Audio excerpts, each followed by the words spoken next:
តែសម្រាប់ធម៌ទេសនានេះសូមប្រគេនសូមជម្រាបញោមញាតិមិនមែនថាប្ររពកម្មវិធីបុណ្យអ្វីក៏ត្រូវសម្ដែងពីកម្មវិធីបុណ្យនោះក៏មិនមានដែរស្រេចនោះធម្មកថាកាចារដែលលោករំពឹងលើកប្រកាសពិចារណាមើលញោមញាតិពុទ្ធបរិស័ទគ្រប់រូបទាំងអស់អាចថាកម្មវិធីបុណ្យដែលប្រព្រឹត្តនេះអាចយល់បានហើយដឹងបានហើយក៏លើកយកធ្វើអ្វីដទៃនោះមកសម្ដែងប្រគេនជូនដើម្បីចង់ឲ្យប្រកាសណានឹងញោមញាតិពុទ្ធបរិស័ទទាំងអស់យល់អំពីកម្មវិធីបុណ្យដែលត្រូវធ្វើនោះដែលយើងត្រូវប្រារព្ធនោះប៉ុន្តែ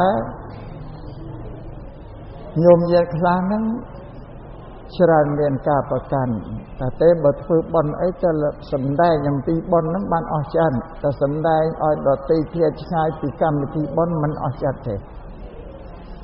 យ៉ាងសូមបញ្ជាក់យ៉ាងសូមពិតថាសម្ដែងពីអ្វីក៏បានដែរមិនទៅខុសអីទេបងស្អាតតែធម្មកថាលោកប្រមាលរំពឹងមើលជំនុំរបស់បរិស័ទទាំងអស់នោះចឹងធ្វើទេសនាក្នុងឱកាសថ្ងៃនេះខ្ញុំកណ្ណាអាត្មាភាពនឹងលើកអំពីខ្លឹមសារនៃពុទ្ធសាសនាដែលយើងជាពុទ្ធបរិស័ទគ្រប់រូបទាំងអស់ជាអ្នកជ្រៅក្រមមលុបពុទ្ធសាសនាជ្រះថ្លាចំពោះពុទ្ធសាសនាដល់ក្រៃលែងជាទីបំផុតបានន័យថាពុទ្ធសាសនានឹងជាសាសនាគេមរតករបស់ដូនតាយើងតាំងពីបុរាណរៀងតមក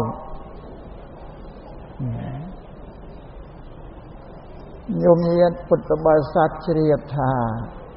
ប្រទេសកម្ពុជាយើងនេះពីដើមមកពីមុនមកមិនមែនពុទ្ធសាសនាគោរពពុទ្ធសាសនាទេគឺដូនតាយើងពីមុនមកគោរពមាញ់សាសនាគឺសាសនាព្រាហ្មណ៍សក្ខីភាពជាក់ស្ដែងនៅលើទឹកដីខេត្តសៀមរាបពោលដែលជាទឹកដីដែលដូនតាយើងលោកសាងប្រាសាទនានាធំពេញទឹកដីខេត្តសៀមរាបហ្នឹងជាពិសេសនៅបណ្ដាខេត្តនានាដូចជាខេត្តពោធិ៍សាត់ក្ដីពងស្ពឺក្ដីតាកែវក្ដីក៏សុទ្ធតែមានប្រាសាទមានវត្តរបស់សាសនាព្រាហ្មណ៍នឹងតាំងពីបរមបុរាណព្រេងនាយមកនឹងសម្បកករណានឹងពុទ្ធបរិស័ទទាំងឡាយជ្រាបម្ល៉េះហើយបញ្ជាក់សក្ខីភាពច្បាស់ថាព្រះរាជាណាចក្រកម្ពុជាយើងខាងដើមគឺគោរពបូជាសាសនាព្រាហ្មណ៍ទេសាសនាព្រាហ្មណ៍ហូរចូលមកលើទឹកដីកម្ពុជាយើងមុនគេបងអស់ពុំម្ល៉េះហើយប្រជាប្រដ្ឋខ្មែរដូនតាយើងលោកក៏នៅក្រោមឥទ្ធិពលរបស់សាសនាព្រាហ្មណ៍គោរពបូជាជាតំណតមកនោះដល់មកខាងក្រោយរវាងសតវត្សទី13 14តមកមានលោកអ្នកប្រាជ្ញបណ្ឌិតបញ្ញវន្តដូនតាយើងលោកសិក្សាអំពីសាសនាសកលជាពិសេសគឺសាសនាព្រាហ្មណ៍និងពុទ្ធសាសនានឹងឯងលោកសិក្សាឃើញទ្រឹស្ដីក្នុងសាសនាព្រាហ្មណ៍ហើយនិងពុទ្ធសាសនាខុសគ្នាផ្ទុយគ្នាពីសាសនាព្រាហ្មណ៍និងពុទ្ធសាសនានឹងជាសាសនាដែលកើតនៅលើទឹកដីពុទ្ធភូមិប្រទេសឥណ្ឌាដូចគ្នាព្រះពុទ្ធភូមិជាទីកំណើតរបស់ព្រះសម្មាសម្ពុទ្ធនេះក៏មានសាសនាព្រាហ្មណ៍ហ្នឹងមានឥទ្ធិពលនៅលើទឹកដីឥណ្ឌានោះសូម្បីព្រះសម្មាសម្ពុទ្ធជាបរមគ្រូនៃយើងក៏ព្រះអង្គនៅក្រោមពូជពងវង្សតកូលព្រះអង្គក៏ស្ថិតនៅក្រោម ឥទ្ធិពលរបស់សាសនាព្រាហ្មណ៍ដែរនឹងសំបកណាញោមញាតិព្រាហ្មណ៍ជាបានន័យថាសាសនាទាំងពីរសាសនាព្រាហ្មណ៍ហើយពុទ្ធសាសនាកើតនៅឥណ្ឌាប្រភពដើមទាំងអស់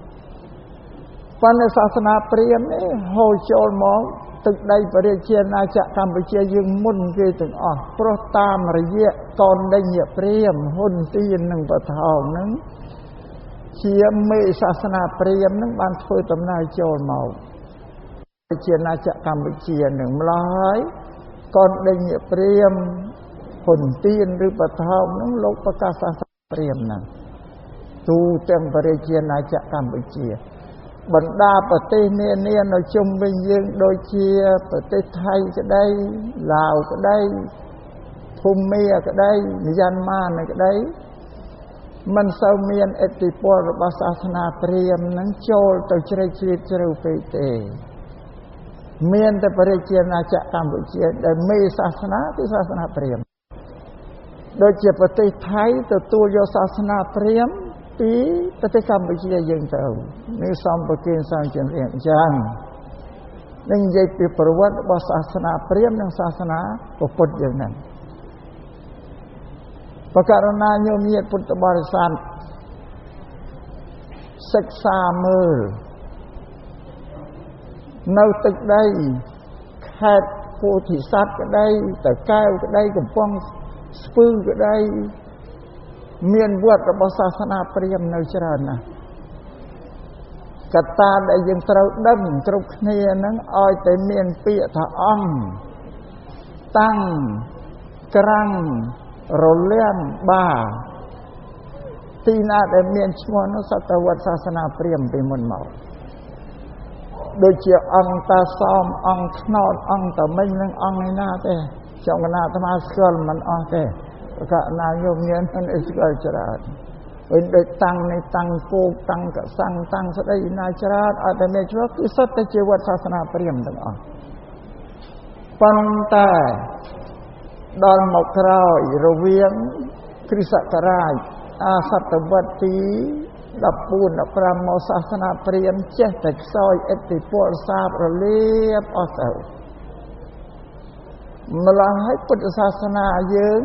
និកាយថេរវាទនេះពីមុនមិញមានហូរចូលមកដែរបើនៅតូចទៅតាមស្រុកតាមនិគមអីតិចតួចទៅដល់សាសនាព្រាហ្មណ៍នឹងសាបរលាបទៅពុទ្ធសាសនាយើងនោះក៏រីកចម្រើនលូតលាស់ឡើងក្របដណ្ដប់ញោមមើលវត្តពុទ្ធសាសនាយើងសប្តាហ៍ថ្ងៃនេះមានឈ្មោះវត្តអង្គថ្នោតអង្គតមិញអង្គស្អីអីសិតតែវត្តពុទ្ធសាសនាហ្នឹងទៅក្របសកលលើវត្តរបស់សាសនាព្រាហ្មណ៍ហ្នឹងនឹងសំជវិអញ្ចឹងសួរថាយ៉ាងម៉េចបានជាសាសនាព្រាហ្មណ៍នៅសាបរលាបអស់ទៅដោយសារពូបណ្ឌិតបញ្ញវន្តដូនតាយើងលោកត្រេះលោកពិចារណាសិក្សាអំពីសាសនាទាំងពីរមកយកមកធៀបប្រៀបគ្នាឃើញទ្រឹស្ដីរបស់សាសនាទាំងពីរក៏ខុសគ្នាសម្រាប់សាសនាព្រាហ្មណ៍សម្រាប់ជោគវាសនារបស់យើងគ្រប់គ្នាទាំងអស់នៅលើព្រះអាទិទេពអញ្ញមញាតិធ្លាប់លើកយកហើយចាស់ចាស់ដូនតាយើងរហូតដល់មកសប្តាហ៍ថ្ងៃនេះចាំពាក្យថាកាលណាមានសេចក្តីទុក្ខលំបាកក្តីបានសេចក្តីសុខសំកើងដែរក៏តែនិយាយពោលឲ្យធ្វើម៉េចព្រមលិខិតបានតែងតាំងសរសេរចាមកឲ្យយើងណាអញ្ចឹងព្រះសាសនាព្រាហ្មណ៍គេគិតថាព្រះអាទិត្យសម្រាប់ជោគវាសនាឲ្យគេជាមនុស្សបរិសុទ្ធមិនចាំពិបាកធ្វើអីទេបានជាមានពាក្យថាព្រមលិខិតព្រោះដល់យើងដូរសាសនាព្រាហ្មណ៍នឹងសាបរលាបឲ្យទៅពុបញ្ញវន្តលោកប្រកាសសាសនាថេរវាទយ៉ាងនេះរីកចម្រើនលូតលាស់ដល់យើងសប្តាហ៍យើងដឹងថាគេដូរទៅត្រឹមណាមកទេព្រោះយើងកើតឡើងជាដូនចតាយើងអ្នកកាន់ពុទ្ធសាសនាអញ្ចឹងបាច់មកតែម្ដងហើយយើងជ្រកក្រមលោកពុទ្ធសាសនាតែយើងក្រមលោកពុទ្ធសាសនាបើយើងអត់បានសិក្សារៀនសូត្រក៏នៅតែមិនដឹង នៅតែមិនដឹងពីពាក្យមានព្រានបដៅរបស់ពុទ្ធសាសនានោះអត់ដឹងទេនៅតែញោមញាក់ខ្លះនៅតែនិយាយថាអើយធ្វើម៉េចព្រហ្មលិខិតចាគាត់មកឲ្យយើងប៉ុន្តែភាសានេះគួរលុបចេញបើគេអ្នកកាន់ព្រហ្មញ្ញសាសនាព្រាហ្មណ៍ណាគេថាព្រហ្មលិខិតយើងអ្នកពុទ្ធសាសនាយើងត្រូវថាកម្មលិខិតបានត្រឹមត្រូវពុទ្ធសាសនាព្រះសម្មាសម្ពុទ្ធទ្រង់សម្ដែងទូលមានព្រានបដៅដល់បរិស័ទហើយយើងអ្នកកាន់ពុទ្ធសាសនាជាពុទ្ធបរិស័ទហ្នឹងអត់យល់អត់ស្គាល់ដឹងថាពុទ្ធលោកទូលមានយើងយ៉ាងណានោះទេអត់ដឹងទេចេះតែតគ្នាទៅម្ល៉េះហើយវាជាប់ទម្លាប់ពីមុនមកនោះវាមិនអស់វាទៅជាបោកជាបល់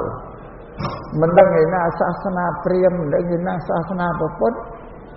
បដិបត្តិទៅវាជាបោកជាបល់លាយឡំគ្នាហ្នឹងចា៎នឹងសំញោមញាតិពុទ្ធបរិស័ទនឹងជ្រាបសម្រាប់ពុទ្ធសាសនាជាសាសនាមួយជាពាក្យទូលមានព្រានបដៅមួយដែលព្រះសម្មាសម្ពុទ្ធលោកព្រានបដៅទូលមានឲ្យមនុស្សនឹងធ្វើការងារមិនឲ្យទីពឹងទៅលើអ្វីដទៃទេឲ្យយើងនេះទីពឹងខ្លួនរបស់យើងនឹងដែលភាសាបាលីហៅថាកម្មប្រែមកជាខ្មែរថាអំពើឬការងារដែលយើងធ្វើយើងពិនិត្យទៅទ្រឹស្ដីពាក្យទូលមានព្រានបដៅរបស់ព្រះសម្មាសម្ពុទ្ធសត្វតែបង្រៀនឲ្យយើងធ្វើការងារទាំងអស់អត់ឲ្យអ្វីយើងបង្រៀនឲ្យយើងទៅពឹងគេអត់មានទេនឹងតាមដែលសិក្សារៀនសូត្រទៅនោះឃើញតែអញ្ចឹងប៉ុន្តែដល់ញោមញាតិគ្រប់ទាំងអស់គ្នាហ្នឹងមិនបានសិក្សារៀនសូត្រចេះតែធ្វើទៅជាបោកជាបល់លេងឡំទៀតទៅបើអញ្ចឹងអ្វីដែលយើងចង់បាននោះវាអត់បានអ្វីដែលយើងចង់បានគឺយើងចង់ជៀសចេញពីសេចក្តីទុក្ខទៅកាន់សេចក្តីសុខនេះជាគោលបំណងរបស់យើងគ្រប់គ្នាគឺទុក្ខគឺសេចក្តីសុខក្នុងមនុស្សនេះ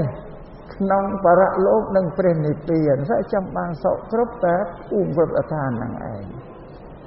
ប៉ុន្តែដល់យើងបដិបត្តិយើងធ្វើទៅវាមិនចំផ្លូវដែលនឹងត្រូវចេញផុតពីសេចក្តីទុក្ខទៅកាន់សេចក្តីសុខបានសេចក្តីសុខមកដល់យើងអត់បានព្រោះយើងធ្វើដោយមិនដឹងនឹងសំញញាតិពុទ្ធបរិស័ទជ្រាបតែថ្ងៃនេះអាត្មានឹងសម្ដែងបញ្ជាក់ប្រាប់ញោមបញ្យល់ញោមញាតិអំពីពាក្យទូលមានព្រានបដៅរបស់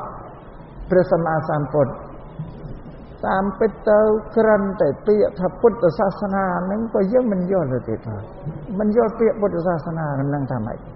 ប្រពល័យបើយើងប្រែមកជាភាសាខ្មែរថាពាក្យទូលមានព្រានបដៅអានឹងសាសនាប្រែមកជាខ្មែរថាពាក្យទូលមានព្រានបដៅពុទ្ធៈប្រែថាលោកអ្នកត្រាស់ដឹងលោកអ្នកដឹងបើយើងប្រែជាខ្មែរអស់មកពុទ្ធសាសនាថាពាក្យទូលមានព្រានបដៅរបស់លោកអ្នកត្រាស់ដឹងតែដល់យើងនិយាយថាពុទ្ធសាសនាអត់យល់ថាអត្តន័យខ្លឹមសារយ៉ាងណាទេបើចឹងញោមត្រូវយល់ឲ្យច្បាស់ចាំឲ្យច្បាស់ណាពាក្យថាពុទ្ធសាសនាគឺពាក្យទូលមានព្រានបដៅរបស់លោកអ្នកត្រាស់ដឹងគឺពុទ្ធនឹងឯងដល់យើងពុទ្ធបរិស័ទដែលជឿគោរពនោះញោមញាតិពុទ្ធបរិស័ទជ្រាបគ្រប់គ្នាថាព្រះសម្មាសម្ពុទ្ធត្រាស់ដឹងឡើងជាអ្នកប្រាជ្ញជាមហាអ្នកប្រាជ្ញជាមនុស្សកំពូលរបស់ពិភពលោកជាចម្បងប្រសើរជាងអស់នៅលើលោកនេះគឺព្រះពុទ្ធជាមហាអ្នកប្រាជ្ញមហាទស្សនវិទូនចាប់តាំងពីថ្ងៃដែលព្រះសម្មាសម្ពុទ្ធបានត្រាស់ដឹងរហូតដល់ព្រះសម្មាសម្ពុទ្ធមានព្រះជន្មាយុ80 បានន័យថារយៈកាល45ឆ្នាំក្នុងរយៈកាល45ឆ្នាំព្រះអង្គសម្ដែងធម៌បានចំនួន 84000 ព្រះធម្មខណ្ឌញោមញាតិដឹងទាំងអស់គ្នាទោះជាមិនស្គាល់ក៏ឮថាធ្វើ84000 ធម្មខណ្ឌដែរឥឡូវយើងត្រូវសិក្សាឲ្យដឹងទៀតថាតើធម៌84000 ធម្មខណ្ឌនឹងជាអ្វីខ្លះពាក្យទូលមាននឹងជាអ្វីខ្លះកាលព្រះសម្មាសម្ពុទ្ធគង់ធរមាននៅព្រះអង្គសម្ដែងលោកសម្ដែងចម្រុះគ្នាក្នុងពាក្យទូលមានព្រានបដៅនោះមាន3ទូលមានព្រានបដៅទី1សំដៅទៅលើសិលការអប់រំកាយវាចាទី2សំដៅទៅលើការអប់រំចិត្តទី3សំដៅទៅការដុសខាត់ជំរះច្បិតរបស់ខ្លួនឲ្យផុតផង់មាន3ហ្នឹងចម្រុះគ្នាទាំងអស់ដល់ព្រះសម្មាសម្ពុទ្ធព្រះអង្គបរិនិព្វានទៅអរហន្តជាសាវករបស់ព្រះអង្គបានប្រជុំគ្នាអស់រយៈកាលដែលព្រះអង្គបរិនិព្វានទៅ90ថ្ងៃ3ខែក៏ព្រះអរហន្ត500រូបមានព្រះមហាកាសពថេរជាសង្ឃថេរបានប្រជុំគ្នាធ្វើសង្ឃយនាសង្ឃិតេនេះគឺផ្ទៀងផ្ទាត់ធម៌វិន័យដែលព្រះសម្មាសម្ពុទ្ធសម្ដែងហើយអស់រយៈកាល45ឆ្នាំមានចំនួនជាខណ្ឌ84000 ធម្មខណ្ឌហ្នឹងយកមកផ្ទៀងផ្ទាត់គ្នាសិតតែព្រះអរហន្តបដិសម្ពិទាញាណដែលលោកបែកក្នុងព្រះត្រៃបិដកហ្នឹងចាំមាត់រៀងខ្លួនយកមកសូត្រផ្ទៀងគ្នាខុសគ្នាកន្លែងណាបន្តិចក៏សម្រួលគ្នាឲ្យចុះជើងគ្នាទាំងអស់បានលោកចាប់រើសធัวទាំង3កងហ្នឹងមករៀបតាមក្រុមណាដែលនិយាយអំពីការហាមឃាត់កាយវាចាមិនឲ្យធ្វើអាក្រក់អានេះចាត់ជាតួព្រះវិន័យព្រះវិន័យបិដកហ្នឹងព្រះវិន័យបិដកហ្នឹងមានចំន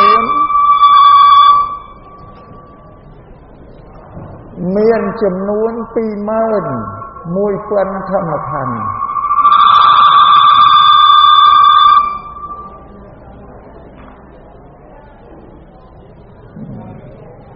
ផ្នែកព្រះសូត្របិដកនិយាយអំពីការអប់រំចិត្តនិង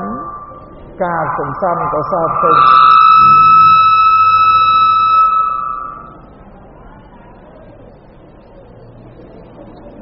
មានចំនួន21000 ធម្មខណ្ឌ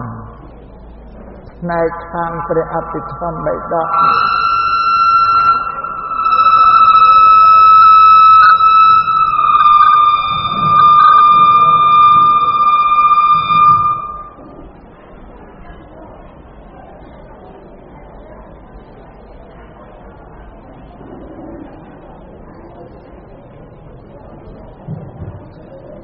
ផ្នែកខាងព្រះអភិធម្មបិដកមាន42000 ព្រះធម្មខណ្ឌច្រើនជាងគេរួមគ្នាទាំងអស់ទៅជា84000 ព្រះធម្មខណ្ឌសម្បកណាញោមញាតិជ្រាបអញ្ចឹងក៏ចាត់ទៅជាតាមក្រុមព្រះវិន័យបិដកព្រះសូត្របិដកព្រះអភិធម្មបិដក3គម្ពីរហ្នឹងហើយ3គម្ពីរនេះគេហៅថាត្រៃសិក្ខាដែលត្រូវពុទ្ធបរិស័ទទាំងបព្វជិតទាំងថាត្រូវរៀន3យ៉ាងហ្នឹងឯងគ្រប់គ្នាទាំងអស់ត្រៃសិក្ខានឹងទី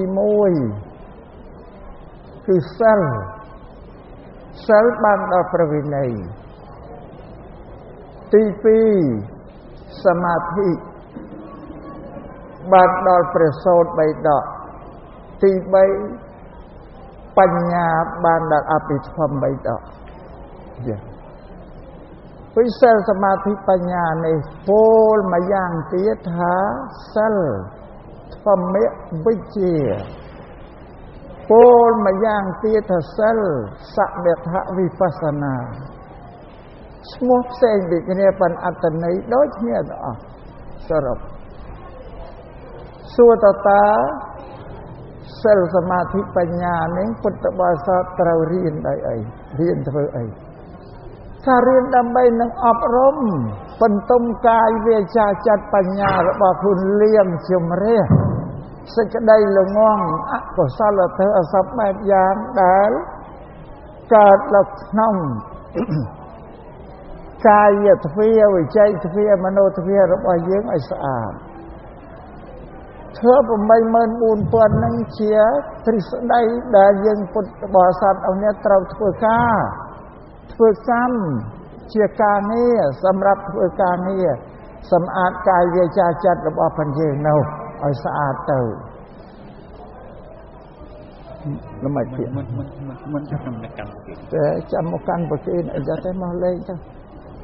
បានហើយថយចុះតែចាអាត្មាវិញសំដែងរកធ្វើសំដែងមិនឃើញទេជាធ្វើសម្រាប់ឲ្យយើងនឹងមនុស្សម្នាក់ៗយកមកអប់រំកាយវាចាចិត្តយើងបានតែប្រធัวនឹងទុកដូចជាថ្នាំជាឱសថព្រះសម្មាសម្ពុទ្ធទុកដូចជាគ្រូពេទ្យវិជ្ជបណ្ឌិតសម្ដែងថ្នាំហ្នឹងគឺប្រទើឲ្យបរិស័ទយកមកអប់រំកាយវាចាចិត្តរបស់យើងហ្នឹងឲ្យបានស្អាតបរិសុទ្ធកាលណាបើកាយរបស់យើងវាចារបស់យើងចិត្តរបស់យើងបរិសុទ្ធស្អាតហើយបានន័យថាទាំងអស់នេះនាំយកសត្វតែសេចក្តីសុខមកប្រកបយើងបើយើងបានសម្អាតកាយវាចាចិត្តយើងឲ្យស្អាតដោយព្រះធម៌ដែលព្រះសម្មាសម្ពុទ្ធទ្រង់សម្ដែងឯទេកាយវាចាចិត្តរបស់យើងប្រកបដោយអកុសលធម៌ក៏ប្រព្រឹត្តអំពើអាក្រក់សពបែបសពយ៉ាងកាលណាបើយើងប្រព្រឹត្តអំពើអាក្រក់ហើយផលនៃ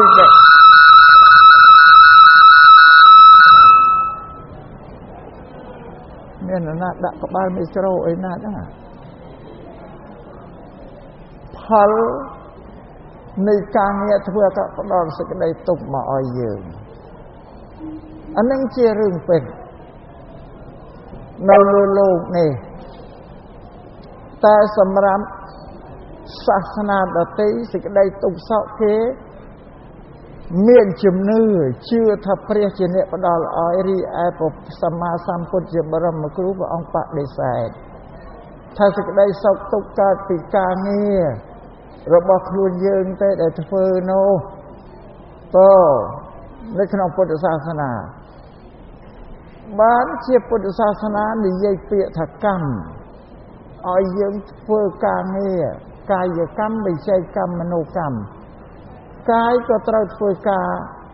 ឲ្យស្អាតល្អវាចាក៏ត្រូវធ្វើការឲ្យស្អាតល្អពោលឲ្យល្អពីរោះចិត្តក៏ត្រូវគិតអំពីសេចក្តីបរិសុទ្ធស្អាតកុំឲ្យមានអំពើអាក្រក់ណាមួយចូលនៅជាប់នឹងចិត្តយ៉ាងហ្នឹងសត្វការងារទាំងអស់ប៉ុន្តែយើងអត់យល់តែការមិនយល់អ្វីដែលយើងចង់បានអត់បានទេណាញោមញាណសូមជ្រាបចឹងពុទ្ធសាសនាពង្រៀនឲ្យយើងធ្វើការងារ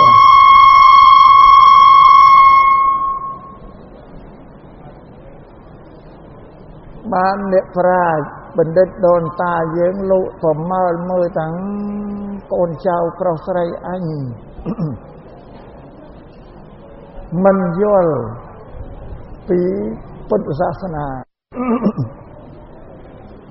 ជាពិសេសគឺពាក្យសកម្មហ្នឹងឯងដែលយើងយកមកនិយាយយើងអត់យល់ខ្លឹមសារពាក្យថាកម្មយ៉ាងណាបានបញ្ញវន្តដូនតាយើងលោកនិពន្ធបញ្យល់យើងពីកម្មឲ្យយើងទាំងអស់គ្នាយល់ពាក្យថាអំពើកើតពីការធ្វើបល័យហៅកម្មព្រះពុទ្ធប្រាប់ថាឲ្យសត្វចងចាំសុខទុក្ខសន្ទឹមកើតពីអំពើ អានេះលោកបញ្យល់ឲ្យយល់ច្បាស់ហើយព្រះពុទ្ធលោកប្រាប់សេចក្តីសោកទុក្ខរបស់យើងគ្រប់គ្រាកើតពីអំពើដែលយើងធ្វើដោយកាយវាចាចិត្តនឹងឯងដែលបល័យថាកម្មនោះព្រោះដល់យើងមិនយល់អត់បានបដិបត្តិទៅតាមសាសនធម៌ដែលព្រះអង្គទ្រង់សម្ដែងទុកឲ្យយើងបដិបត្តិអង្គទេម្ល៉េះហើយអ្វីដែលយើងត្រូវការចង់បានគឺសេចក្តីសុខក្នុងមនុស្សក្នុងបរៈលោកខាងមុខនឹងព្រះនិព្វានអត់ទៅរួចទេញោមទៅមិនរួចទេពុនគេអត់មានណាយកទៅរួចទេបានលោកនិពន្ធជាពាក្យមួយឃ្លាទៀតប្រាប់យើងថាអីសូននារីនឹងព្រះព្រំអ្នកជឿនិយមថាស័ក្តិសិទ្ធិអ្នកដែលគេជឿនឹងសាសព្រាហ្មណ៍ថាសិទ្ធិស័ក្តិសិទ្ធិណាស់ទៅសុំអីក៏បានដូចចឹងអាហ្នឹងចឹងគេជឿអញ្ចឹងអីសូននារីនឹងព្រះព្រំអ្នកជឿនិយមថាស័ក្តិសិទ្ធិឯព្រះសម្ពុទ្ធទ្រង់ពិនិត្យឃើញថាការពិតផ្សេងទៅវិញទ្រង់ឃើញអថង្គិកមៈជាផ្លូវជាងជាត្រង់រលែងទ្រង់លះបង់ផ្លូវអមខាងចេញចំណេញបានត្រាស់ពោធិញ្ញាណខ្ញុំមើលព្រះសម្មាសម្ពុទ្ធលោកកើតនៅក្រោមឥទ្ធិពលរបស់សាសនាព្រាហ្មណ៍ស្រុកលោកប៉ុន្តែលោកយកបញ្ញាមកគិតរកហេតុផលថាវាអត់ពិតមិនពិតព្រោះក្នុងលទ្ធិសាសនាព្រាហ្មណ៍មានការបដិបត្តិខ្លះធូរពេករលំពេកធ្វើអាក្រក់កាន់តែមួយទឹកលៀមបានជ្រះហើយវាធូរពេកចាប់បតឹងពេកអត្តកិលមដ្ឋានយោគៈកាលណាខែលងាញាក់សាច់អស់ជាអ្នកមេទៅមុជទឹកត្រាំទឹកដើម្បីឲ្យជំរះអស់កិលេសណាគ្រឿងអកុសលវេលាខែក្តៅនាំគ្នាទៅរកវាខ្សាច់ឯណាដែលក្តៅប្រគុណចាតនោះយើងដើរទៅដេកហាក្តៅដេកខ្សាច់ដើម្បីឲ្យស្ងួតកិលេសជាការទៅដេកលើបន្លាទៀតអញ្ចឹងជួនកាលទៅឈោធ្វើតបៈធ្វើឈោជើងមួយទៀតធ្វើតបៈធ្វើវាតឹងពេកខ្លះទៅអង្គុយអត់ក្រោករហូតដល់លោកកលៀពូនឡើងចិត្តខ្លួនអស់រហូតដល់លោកស្លាប់ក្នុងហ្នឹងទីក៏មានអានេះគេហៅថាផ្លូវបដិបត្តិវាតឹងពេកធូរពេកអាធូរពេកទៅមុជទឹកលៀមបាបធ្វើអីក៏សុំទោសព្រះលើកលែងធូរពេកតឹងពេកអាត្មាសម្ដែងប្រាប់ទៅដេកហាលក្តៅទៅដេកត្រាំទឹកដេកលើបន្លាឈោជើងមួយនេះធ្វើតបៈធ្វើអតីតទៀតឲ្យតាំងតែគេយល់ធ្វើយ៉ាងនោះនឹងបានបរិសុទ្ធទៅបានពលឹងរបស់គេបរិសុទ្ធទៅបានតែព្រះសម្មាសម្ពុទ្ធលោកបដិសេធអត់ទេមានតែអថង្គិកមៈគឺផ្លូវកណ្ដាល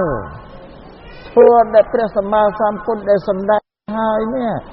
84000ហ្នឹងជាមជ្ឈិមាបដិបទាទេណាញោមណាផ្លូវកណ្ដាលមិនធូរពេកមិនតាំងពេកទេដែលយើងត្រូវបដិបត្តិដើម្បីសម្អាតកាយវាចាចិត្តយើងឲ្យបានស្អាតហ្នឹងអថង្គិកមៈឬអរិយមគ្គទៅធ្វើ84000ហ្នឹងឯងជាអថង្គិកមគ្គហ្នឹងជាផ្លូវដែលយើងបដិបត្តិដើម្បី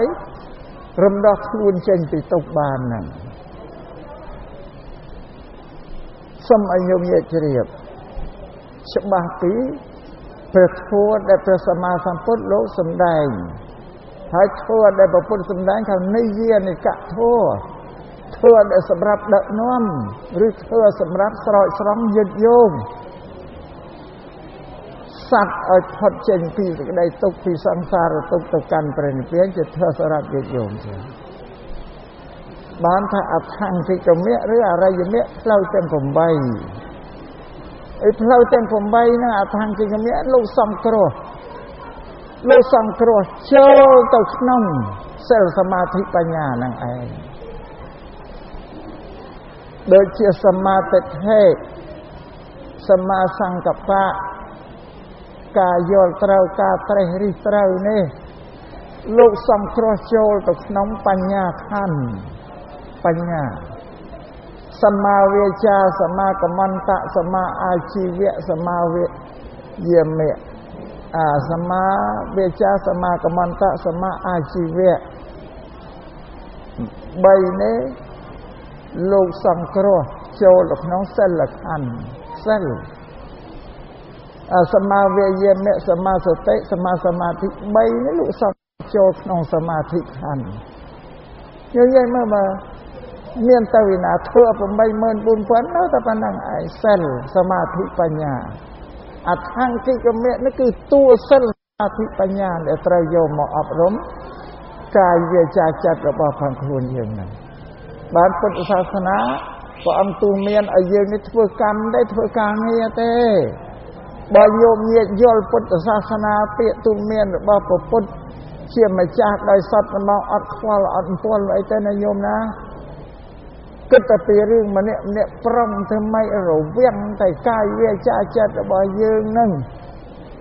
ក៏ព្យាយាមធ្វើម៉េចឲ្យបានស្អាតល្អជៀសវាងអំពីអំពើអកុសលទាំងអស់ឲ្យស្អាតមានតែប៉ុណ្ណឹងឯងដូចព្រះអង្គទ្រង់សម្ដែងថាត្រូវយើងទាំងអស់នេះទីពឹងខ្លួនយើងយកអ្វីដទៃខាងក្រៅមកទីពឹងអត់បានទេទីពឹងខ្លួនយើងគឺសរុបសេចក្តីគឺកាយវាចាចិត្តឯងដែលលោកចាត់ថាជាខ្លួនឲ្យយើងអប់រំឲ្យស្អាតទៅសេចក្តីសុខដែលយើងចង់បាននឹងកើតមានដល់យើងជាពុំខានទេព្រះសម្មាសម្ពុទ្ធលោកសម្ដែងថាផលរបស់កម្មគឺការងារដែលយើងធ្វើហើយទប់មិនឈ្នះទេញោមការងារដែលយើងទាំងអស់គ្នាធ្វើទប់មិនឈ្នះទេផលរបស់ការងារដែលយើងធ្វើជាល្អក្តីជាអាក្រក់ដែលទប់អត់ឈ្នះត្រូវតែឲ្យផលកម្មនោះវាកម្លាំងជាងគេទាំងអស់ឲ្យផលល្អអ្នកដែលធ្វើនោះឥឡូវអាត្មាសូមលើកឧទាហរណ៍បច្ចុប្បន្នដើម្បីឲ្យញោមញាតិនឹងយល់ថាអញ្ចឹងមែនអ្វីជាផលល្អផលអាក្រក់របស់យើងគឺកើតពីការងាររបស់ព្រះយើងឥឡូវលើករឿងមួយឲ្យខ្លីញោមញាតិមេត្តាបិតាលោកបានសាងអាយុជីវិតយើងក៏ជាកូនប្រុសកូនស្រីរបស់លោកកើតមកដល់យើងលូតលាស់ចម្រើនធំឡើងវ័យរបស់យើងល្មមនឹងទៅទទួលការសិក្សារៀនសូត្របានលោកបញ្ជូនយើងទៅកាន់សាលារៀនឲ្យយើងទៅរៀនអក្សរសិល្ប៍វិទ្យាញោមញាតិយល់ទេការរៀនហ្នឹងជាទូកម្មហើយប៉ុន្តែគេមិនថាកម្មគេថារៀនហ្នឹងជាការងារដែលយើងត្រូវធ្វើបើញោមញាតិទៅដល់សាលាឲ្យលោកគ្រូប្រាប់ក៏មិនស្ដាប់លោកគ្រូបង្ហាញបញ្យល់ក៏មិនយកចិត្តទុកដាក់មិនកត់មិនត្រាមិនសរសេរអានឹងឈ្មោះថាយើងអត់បានធ្វើកម្មអីទេគាត់ទៅបើកាលណាយើងយកចិត្តចងចាំស្ដាប់នូវពាក្យណែនាំរបស់លោកគ្រូបានបង្ហាត់បង្ហាញយើងហើយអានឹងហើយជាទូការងារដែលយើងរៀនហ្នឹងអញ្ចឹង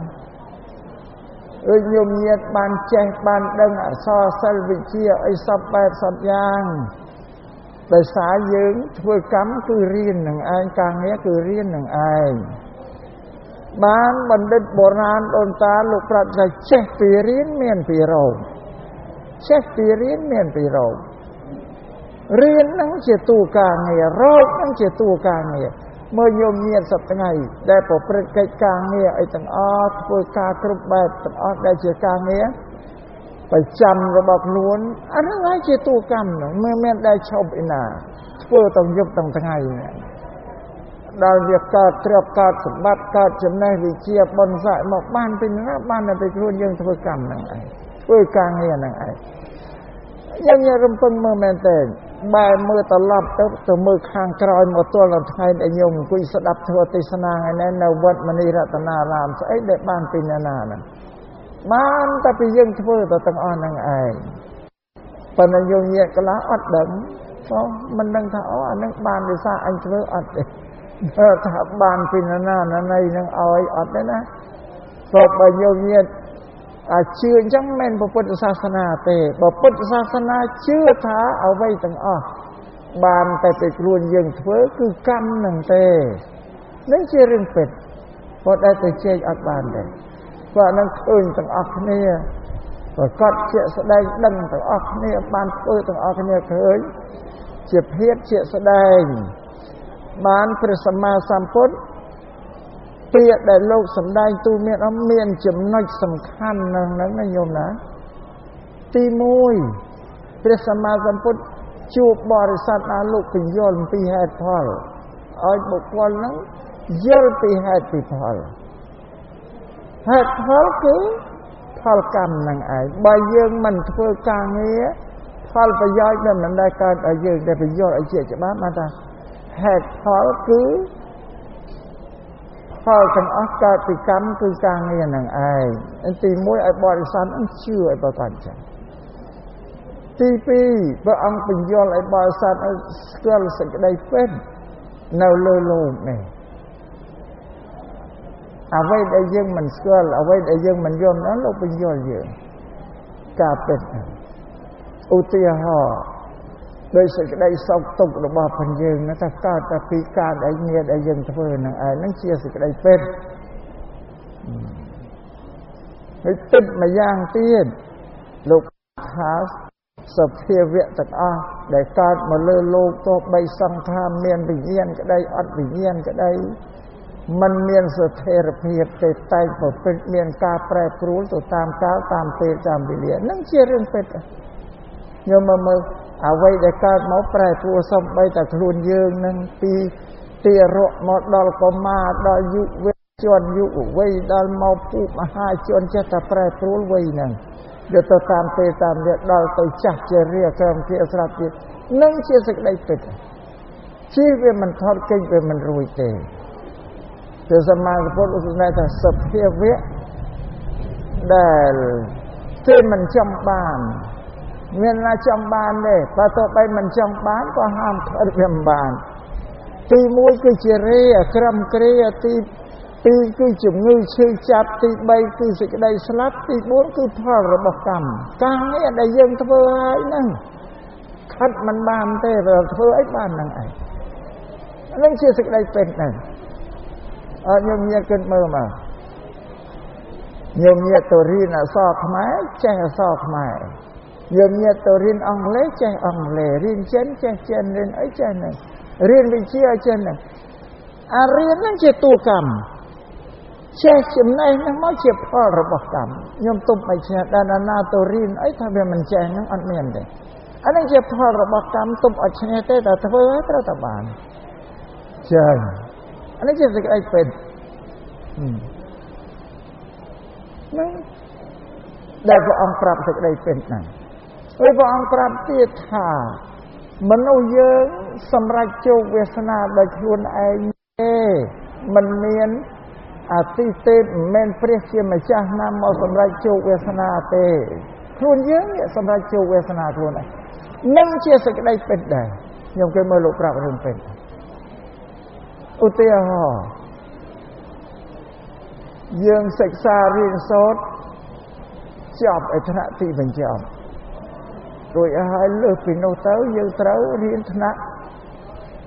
មហាវិទ្យាល័យសាកលអានេះត្រូវចាប់ជំនាញហើយគឺថាយើងត្រូវចាប់ជំនាញញោមពេញចិត្តខាងអីមួយជំនាញអីមួយខាងច្បាប់ខាងវិជ្ជាបណ្ឌិតខាងស្អីមួយជំនាញនៅក្នុងនោះកាលណាយើងរៀនជំនាញនៅចប់តែចប់ត្រូវទៅប្រព្រឹត្តអាការជំនាញដែលយើងរៀននឹងឯងអាហ្នឹងឯងសម្រាប់ជោគវាសនាខ្លួនឯងមានអាណាមកសម្រាប់ឃើញទេព្រះពុទ្ធថាមនុស្សអាចសម្រេចជោគវាសនាបានដោយខ្លួនឯងឥតមានអ្នកណាមកសម្រេចទេឲ្យទេយកគិតមើលមែន ជាសេចក្តីពិតដែរសាសនាដទៃគេថាព្រះអ្នកសម្រេចឲ្យពុទ្ធតែសម្រេចតែខ្លួនឯងទេចង់ធ្វើអីដែលអាត្មាភាពអញ្ចឹងឯងសម្រេចជោគវាសនាថាធ្វើអ្នកបួសមានអ្នកណាមកបង្គាប់ឲ្យមកបួសនឹងជ្រះថ្លាខ្លួនឯង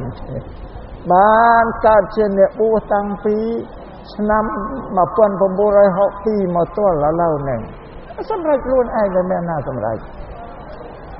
អាត្មាជំរាបថាអាត្មាបួសបាន2-3ថាញោមស្រីទៅលេងផ្ទះញោមស្រីក៏ទឿនថាលោកកូនស្មានថាសឹកទៅប៉ុណ្ណឹងល្មមឲ្យសឹកហើយញោមក៏ទឿនឲ្យសឹកចឹងប៉ុន្តែវាខុសបំណងរបស់អាត្មាអត់តអត់មកចឹងទៅវិញនៅស្ងៀមចឹងគាត់នៅរហូតតដល់មកបច្ចុប្បន្នអានឹងសម្រាប់ជោគវាសនាខ្លួនឯងធ្វើជាអ្នកបួសអញ្ចឹងឯងខ្ញុំអានឹងជាសេចក្តីពិតដែលព្រះសម្មាសម្ពុទ្ធលោកប្រាប់សេចក្តីពិតគឺយើងជាអ្នកសម្រេចខ្លួនឯងជោគវាសនារិកម្យ៉ាងប្រាប់ពីធម្មជាតិណាដែលវាពិតហ្នឹងដូចជាសង្ខារដែលកើតមកហើយមានវិញ្ញាណក្តីអីយ៉ាងដែរវាមិនទៀងទាត់ឬប្រែប្រួលទៅតាមពេលតាមវេលា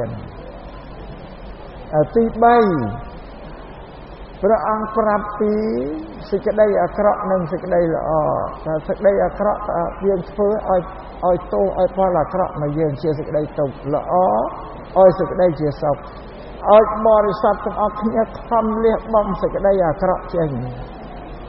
អំពើអាក្រក់ដោយកាយចេះលះចេញខំសន្សំសេចក្តីល្អដោយកាយវាចាចិត្តនេះទី3ទី4ព្រះអង្គឲ្យយើងលះអ្វីដែលយល់ខុសហើយទឹកហេនឹងយល់វាខុសហ្មងខុសថាសេចក្តីសុខទុក្ខមិនមែនកើតឡើងខ្លួនយើងនេះនោះឲ្យត្រូវការចង់បានអីល្អទៅសុំអានោះស្អីយល់ខុសដល់ទីទៅទៀតនោះមានច្រើនប្រការណាស់ដែលយល់ខុសថាម៉ែឪគ្មានគុណមនុស្សទាំងអស់គ្មានអ្នកណាមានគុណដល់គ្នាទេ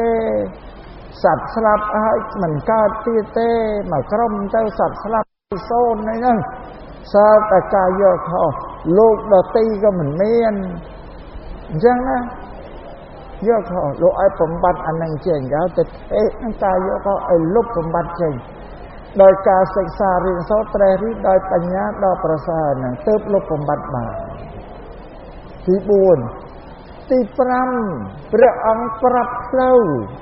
ឲ្យយើងបដិបត្តិដើម្បីរំដោះខ្លួនចេញពីទុក្ខពីសង្សារទុក្ខនេះ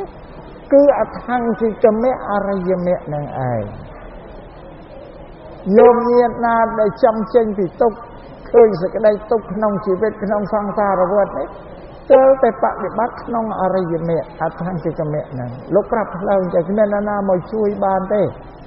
សំបីព្រះសម្មាសម្ពុទ្ធក៏យោងយើងទៅមិនបានតែគិតតែប្រាប់តែទ្រឹស្ដីឲ្យយើងបដិបត្តិប៉ុណ្ណឹងឯងបើយើងចំចេញផុតទៅតែបដិបត្តិក្នុងអរិយមគ្គគឺសិលសមាធិបញ្ញាហ្នឹងឯងនេះផ្លូវសំខាន់បំផុតយោមញាតិដែលចំចេញពីទុក្ខក៏ទៅកាន់និព្វានបើមិនបដិបត្តិអត់ទៅរួចទេណាបើមិនដើរតាមផ្លូវអរិយមគ្គនឹងអត់ទៅរួចទេគ្មានពិធីទេគ្មានពិធីបន់ស្រន់បួងសួងឲ្យនរណាយកទេនឹងជាសេចក្តីពិតដែលព្រះអរិយអរហន្តទាំងឡាយមានព្រះសម្មាសម្ពុទ្ធជាដើមដែលលោកបានបដិបត្តិហើយនោះដើម្បីចេញពីសង្សារទុក្ខនេះសូមយើងជ្រាបអាត្មាបានសម្ដែងហើយណាប្រាប់ថាពុទ្ធលោកកើតនៅក្រោមទឹកដីប្រទេសឥណ្ឌាពុទ្ធភូមិជាទឹកដីរបស់សាសនាព្រាហ្មណ៍នឹងឯងកើតមុនត្រកូលពូជពងរបស់លោកនៅក្រោមឥទ្ធិពលព្រាហ្មណ៍ទាំងអស់តែដល់លោកមានបញ្ញារកហេតុរកផលវាអត់ឃើញសង្ស្រាវជ្រាវរាវរកខ្លួនលោកណាឲ្យឃើញសេចក្តីពិតណាអានេះសម្រាប់យើងជាពុទ្ធបរិស័ទក៏រួចម្យ៉ាងទៀតញោមញាតិពុទ្ធបរិស័ទខ្លះជឿថាពុទ្ធសាសនាដូចមានប្រយោជន៍ទៅនឹងខ្មោចទេនឹងកាន់តែខុសទៅទៀត ពុទ្ធសាសនាមិនទាក់ទងអីនឹងមនុស្សស្លាប់ទេទាក់ទងតែនឹងមនុស្សរស់មិញមុននឹងសម្ដែងធ្វើទេសនាដូចជាលោកអាចារ្យនឹងនាំសូត្រមិញពុទ្ធកិច្ចព្រះអង្គ5យ៉ាងក្នុងពេលព្រឹកព្រះអង្គទ្រង់ធ្វើអីបិណ្ឌបាតពេលថ្ងៃរសៀលសម្ដែងធម៌ទេសនាពេលប្រលប់ប្រទានអវាទដល់ពួកភិក្ខុពាក្យកណ្ដាលអត្រាតកម្មវិធីម៉ោងពេលជួបនឹងពួកទេវតាពេលចិត្តភ្លឺប្រមាលមើលនិស័យរបស់សត្វលោកដែលគួរត្រាស់ដឹងក្នុងពេលស្អែកយកមកការងាររបស់លោក5យ៉ាងតាក់ទងទៅនឹងមនុស្សទាំងអស់អត់មានតាក់ទងនឹងខ្មោចទេណាផ្លែកទៅថាពាក្យកណ្ដាលអត្រាតជួបពួកទេវតាក៏មិនមែនខ្មោចពោជាជាតិមួយក៏គេជាតិមួយដែល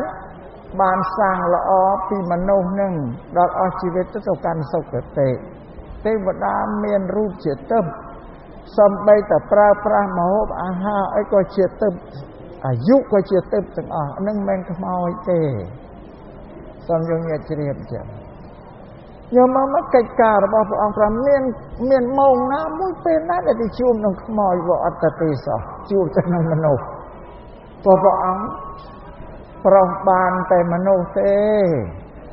តែខ្មោចស្លាប់ទៅហើយប្រុសមិនបានទេ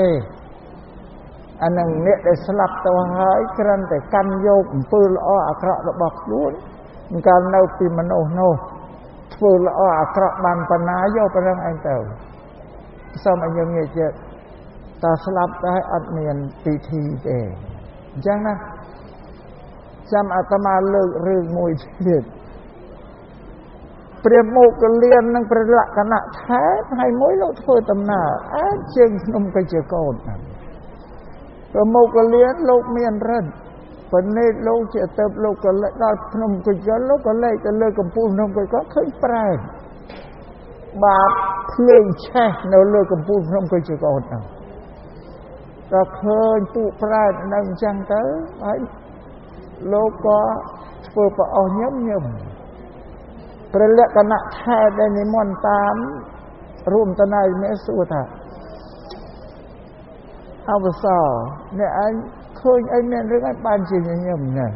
ប្រមុខក៏លៀនថាមនាអវសរអ្នកកុំចិនសួរខ្ញុំនៅទីនេះចាំកាលណាយើងអស់នេះធ្វើដំណើរទៅកាន់សំណាក់ព្រះសម្មាសម្ពុទ្ធទៅដល់ពេលណាយើងថ្វាយបង្គំសំណេះសំណាលសួរអំពីសុទុបកាយពលព្រះអង្គរួចឲ្យសូមអ្នកឯងសួរខ្ញុំក្នុងសំណាក់ពុទ្ធៈរបស់ព្រះសម្មាសម្ពុទ្ធអញ្ចឹងដល់អញ្ចឹងព្រះថេរៈទាំងពីរក៏ធ្វើដំណើរទៅដល់វត្តជាតិ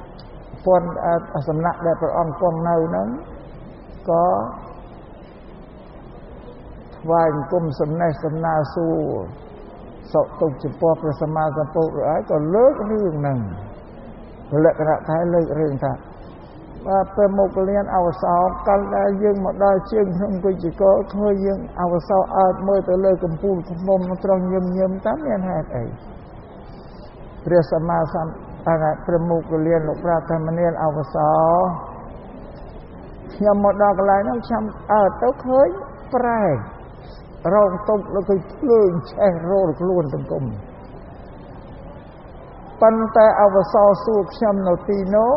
ខ្ញុំប្រាប់វាមិនបានពីព្រោះអវសោអត់ឃើញទេឃើញតែខ្ញុំម្នាក់ឯងបើខ្ញុំប្រាប់ទៅអវសោអាចថាខ្ញុំភូតភោកុហកក៏បានបើអញ្ចឹងខ្ញុំមិនពោលទេពីនឹងចាំមកដល់សំណាក់ព្រះសម្មាសម្ពុទ្ធមកដល់សំណាក់ព្រះសម្មាសម្ពុទ្ធមានព្រះអង្គជាបន្ទាល់ដល់ប្រមុខកលៀនលោកសំដែងប្រាប់ហើយបានព្រះសម្មាសម្ពុទ្ធលោកសំដែងប្រាប់ថាអវសរមោគលាននឹងលក្ខណៈថាប្រែតនឹងដល់ថាគាត់ឃើញតាំងពីថ្ងៃដែលថាគាត់ត្រាស់ដឹងមកម្ល៉េះគេតែលោកក៏លេខមើលឃើញប៉ុន្តែដល់ថាគាត់ពោលប្រាប់អ្នកណាវាមិនបានព្រោះតែម្នាក់ឯងពោលទៅម្នាក់ឯងក៏អត់មានណាជាព្រោះតាមគេអាចថាព្រះអង្គភូតភោកុហកក៏មិនដឹងបើឡូវនេះបានមោគលានជាពីរហើយអាចសម្ដែងបានពីប្រែតនោះនឹងសូមញោមញាតិជ្រាបព្រមព្រះអង្គសម្ដែងពីបុព្វកម្មរបស់ប្រែតនឹងធ្វើអីប៉ុណ្ណឹងទេបានទៅស្រងទុកកើតជាប្រែត នឹងមានពិធីឲ្យតែរំដោះប្រែតនឹងអត់មានទេ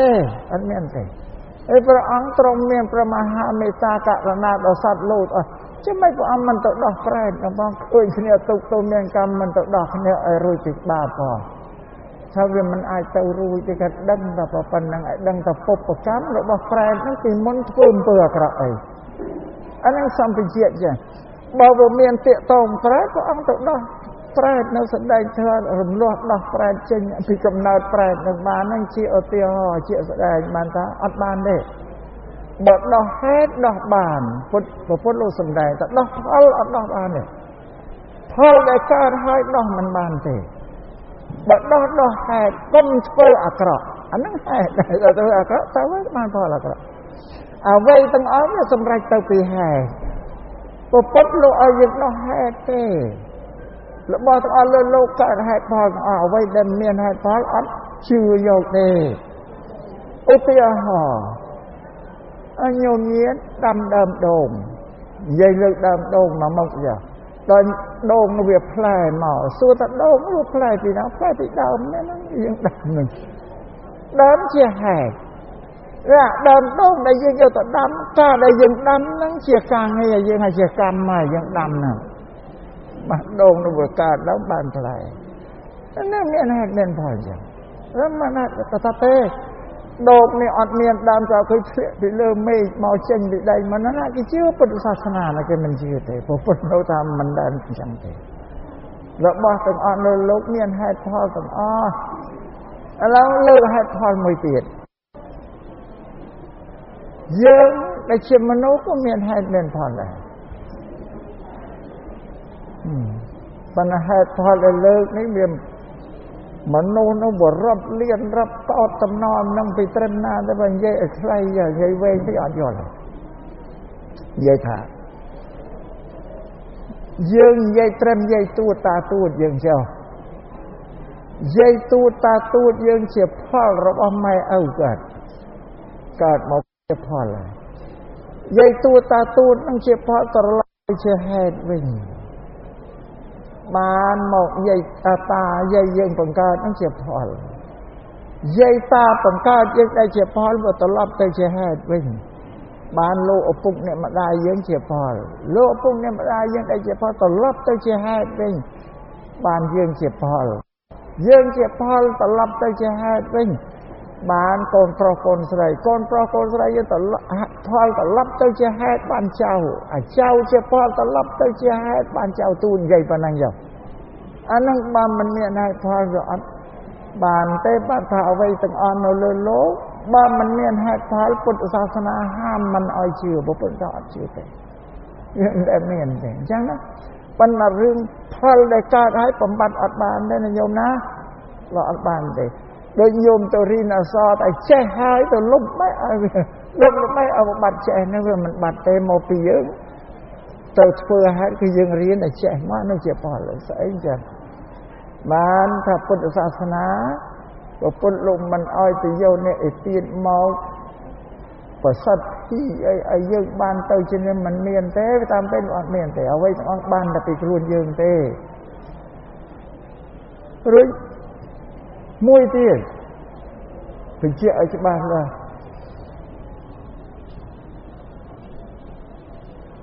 ថាទេនេះទេសន្តិទួយតែត្រឡប់ទៅវត្តស្រុកវិញគេវិយប់ប៉ុណ្ណោះចេះជក់និយាយអស់ជើងណាឲ្យញោមយល់តែម្ដងហ្នឹងឲ្យក្រោយមិនប្របាក់មកទៀតទេតាមបានញោមណាមកទៅគេយល់អាហ្នឹងបានថាវារឿងពុទ្ធសាសនាលោកបញ្យល់ពីផលរបស់កម្មការងារមនុស្សទាំងអស់អាស្រ័យតែការងារដែលយើងធ្វើគ្រប់តែគ្នាណាប៉ុន្តែយើងមិនយល់ល្ងងពេកទៅជឿថាអ្នកណាមកឲ្យលុបចេញណាញោមណាដោយពុទ្ធសាសនាតេតោក្នុងខ្មោចនេះមួយក៏ឈប់ទៅណាអត់តេតោទេតេតោទៅនឹងមនុស្សរស់ខ្ញុំមើលពធ84000អាត្មាលើកមិនហើយថាព្រះវិន័យសម្រាប់ឲ្យមនុស្សអប់រំកាយវាចាឲ្យស្អាតព្រះសូត្រសម្រាប់អប់រំចិត្តឲ្យជ្រះស្រឡះឲ្យចិត្តនោះវាជ្រះចេញពីអាណានិគមរបស់កិលេសដែលគ្រប់គ្រងនោះវាមានពន្លឺភ្លឺស្វាង ហើយនឹងការសន្សំបុណ្យកុសលផ្សេងជ្រះថ្លានោះបានព្រះអភិធម្មនឹងជាធម៌ដែលខាត់ជំរះចិត្តណាឲ្យស្អាតបរិសុទ្ធខ្ញុំមកមានធម៌ដែលព្រះអង្គសម្ដែងមានស្នេហ៍នោះដែលទាក់ទងនឹងខ្មោចវាអត់ទេសោះប្រញាប់ណាស់តែខ្ញុំយល់ថាពុទ្ធសាសនាមានប្រយោជន៍នឹងខ្មោចខ្ញុំមិនចាំធ្វើអីទៀត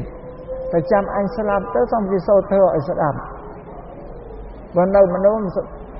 មានត្រូវការទាក់ទងអត់ទេជំនឿនៅលុបចេះតែពុទ្ធសាសនាទាក់ទងទៅនឹងមនុស្សសាងជីវិតរបស់មនុស្សរស់ឲ្យស្អាតបរិសុទ្ធដោយកាយដោយវាចាចិត្តមានតែប៉ុណ្្នឹងឯងរួចមួយទៀតថាពុទ្ធសាសនាតែមនុស្សចាស់បានគេត្រូវរៀនធ្វើយើងក្មេងមិនចាំពិបាករៀនវាកាន់តែខុសទៅទៀត